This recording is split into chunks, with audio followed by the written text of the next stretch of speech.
السلام علیکم سر، مجھے یہ جاننا تھا کہ میری جو بڑی سسٹر تھی انہوں نے کسی غیر مسلم سے شادی کری تھی،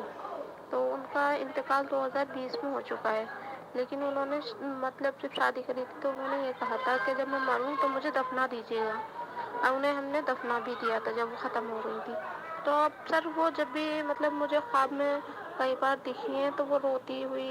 یا پریشان ہی دکھتی ہیں مجھے ہمیشہ، تو سر آپ اس کے مطلب کچھ بتا سکتے ہیں کیا ہے مطلب کیا نہیں ہے؟ مطلب وہ تو غیر مسلم سے شادی کری تھی نا انہوں نے، اور ہم نے انہیں دفنا دیا تھا، تو سر پلیز اس کے بارے میں کچھ بتائیں۔ یہاں اس سلسلے میں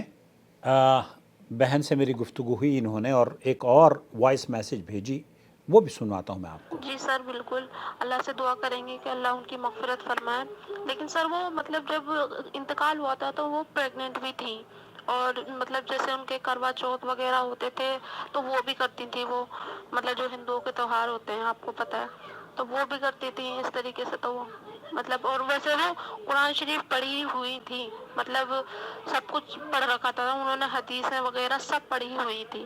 پھر بھی پتہ نہیں انہوں نے ایسا کام کیوں کرا تھا۔ یہاں آپ کو چند چیزیں اس سلسلے میں، حالانکہ یہ میں نے خواب ایز یوزول رومانہ کے پاس بھیجا ہے، اور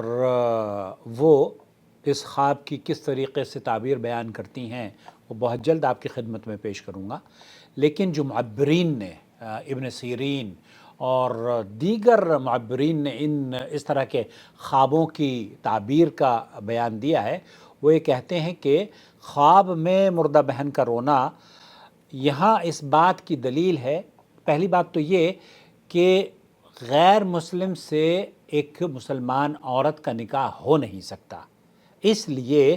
یہ جو رشتہ بنا تھا یہ زنا پر مبنی تھا، حرام پر مبنی تھا، اور جب تک یہ زندہ خاتون رہی اس حرام کاری کا ارتکاب کرتی رہی۔ قانونی اعتبار سے اس کو شادی کا اسٹیٹس اکثر ممالک اس کو تسلیم کرتے ہیں، البتہ اسلامک پوائنٹ آف ویو سے ایک مسلمان مرد مسلمان عورت سے ہی شادی کر سکتا ہے، اسی طریقے سے ایک مسلمان عورت مسلمان مرد سے ہی شادی کر سکتی ہے۔ اگر وہ عورت کسی غیر مسلم سے شادی کرتی ہے تو ایسی صورت میں وہ اللہ کے عذاب کو دستک دیتی ہے، اور اللہ کے عذاب کا اس عورت نے اللہ کے خوف کو دل سے نکال دیا ہے۔ تو یہ ہماری ہندوستان میں خاص طور پر، اور جو یورپین کنٹریز میں خواتین، مسلم خواتین یا بچیاں بس رہی ہیں، انہیں توجہ دینی چاہیے کہ یہ حرام ہے، مسلسل گناہ ہے۔ جو رشتے میں اس خاتون کی وفات ہوئی ہے وہ ہمیشہ زناکاری کرتے رہے ہیں، اور زناکاری کی سزا دنیا اور آخرت میں بڑی بڑی بھینکر ہے، نمبر ایک۔ نمبر دو، تو یہ حرام رشتہ تھا، اور اس کے بعد جب وہ مر گئی ہیں یہ وصیت کر کے مری تھیں کہ انہیں مسلمانوں کے قبرستان میں دفنا دیا جائے۔ مسلمانوں کے قبرستان میں ان کو دفنا دیا گیا ان کی وصیت کے مطابق، اور اب دفنانے کے بعد بہن یہ کہتی ہیں کہ ہمیں خواب میں آتی ہیں اور وہ روتی دھوتی ہیں۔ تو خواب میں ان کا آنا اور ان کا رونا دھونا اور ان کا ملامت کرنا اور اپنے اس بات کو ظاہر کرتا ہے، نمبر ایک کہ وہ اللہ کے یہاں جس چیز کی وہ مستحق تھیں وہ پا رہی ہیں، نمبر ایک۔ نمبر دو، وہ اپنے گھر والوں کو بھی، خاص طور پر بہن آپ کو، اس بات کی طرف اشارہ کر رہی ہیں کہ اپنے بچوں کو اور اپنے آنے والی نسلوں کی حفاظت کر لو۔ وہ تو نہیں کر پائیں، البتہ آپ کو یہ اللہ کی طرف سے ایک الارمنگ سچویشن ہے، یہ ایک ایسی بیدار کرنے کے لیے اللہ رب العالمین نے آپ کو اس خواب سے، تاکہ آپ بیدار ہو جائیں، اور آپ جیسی خواتین اور ہمارے خاص طور پر گھرانے بھی جو کہ اس چیز کو معمولی سمجھتے ہیں کہ غیر مسلم کے ساتھ جو شادی کرتی ہیں وہ کوئی اتنا بڑا کام نہیں ہے، وہ اتنا بڑا کام ہے کہ مرنے کے بعد بھی یہ خاتون، دیکھیے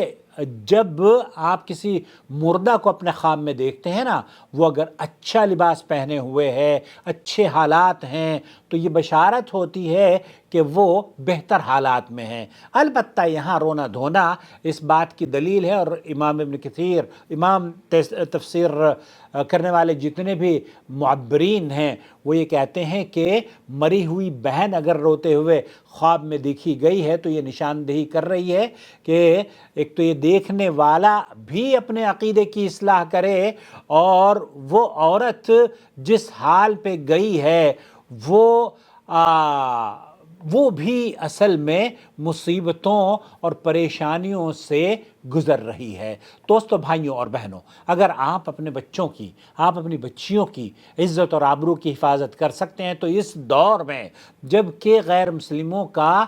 باقاعدہ طور پر یہ مشن بنایا جا رہا ہے کہ مسلمان بچیوں کو ہم کس طریقے سے ٹریپ کر سکتے ہیں، انہیں ایسے سنہرے خواب دکھائیں تاکہ وہ ان خوابوں میں ان ہمارے جھانسے میں آ جائیں اور غیر مسلموں سے شادی تو نہیں ہوتی، البتہ کورٹ میرج، اس طرح کی میرجز کر کے وہ لوگ یہ سمجھتے ہیں کہ شادی ہو گئی ہے، حالانکہ یہ شادی نہیں ہوا کرتی، یہ حرام کاری ہوتی ہے، اور حرام کاری کے بعد پھر اگر اس دنیا سے آپ بغیر توبہ کے چلے گئے، اور جیسے یہ بہن شادی شدہ زندگی انہوں نے ایسی ہی حرام کاری سے گزاری، اور پھر اللہ کے یہاں جا کر اب یہ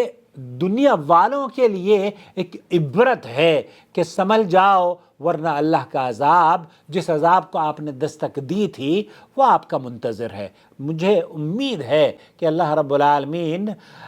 ہماری بچیوں کی اصلاح فرمائے، اور اس مختصر سی ویڈیو کو ہمارے دیکھنے والوں کے لیے نشانہ عبرت اس عورت کو بنا دیا ہے، ان کے لیے بھی اللہ تعالیٰ آسانیاں فراہم کر دے، اور اپنی بچیوں کی، ہم بھی اپنی بچیوں کی حفاظت کرنے کے ایسے پہلو تلاش کریں کہ وہ دین اور اسلام کو مذاق نہ بنائیں، بلکہ اللہ اور اس کے رسول صلی اللہ علیہ وسلم کے قوانین اور جو امور اور ضوابط ہیں ان کو مد نظر رکھتے ہوئے اپنی زندگی گزاریں۔ واجب على علماء الحق أن يتقوا الله وأن يعلموا الناس وأن يرشدوا الناس من طريق الإذاعة، من طريق الكتابة والصحافة، من طريق التلفاز، يعلموا الناس دينهم۔ توحید یہ ہے کہ ایک معبود حقیقی کی، ایک اللہ کی عبادت و بندگی کی جائے، اور اس کی ذات میں، اس کے صفات میں، اس کی الوہیات میں، اس کے تصرفات میں، اس کے علم میں، اس کی قدرت میں، اس کی شان و عظمت میں کسی بھی مخلوق کو بھی شریک نہ بنایا جائے، نہ پارٹنرشپ بنایا جائے۔ یہ ہے اصل توحید۔ اللہ ولی الذین آمنوا یخرجهم من الظلمات إلى النور والذین كفروا أولیاؤهم الطاغوت یخرجونهم من النور إلى الظلمات أولئك أصحاب النار هم فيها خالدون۔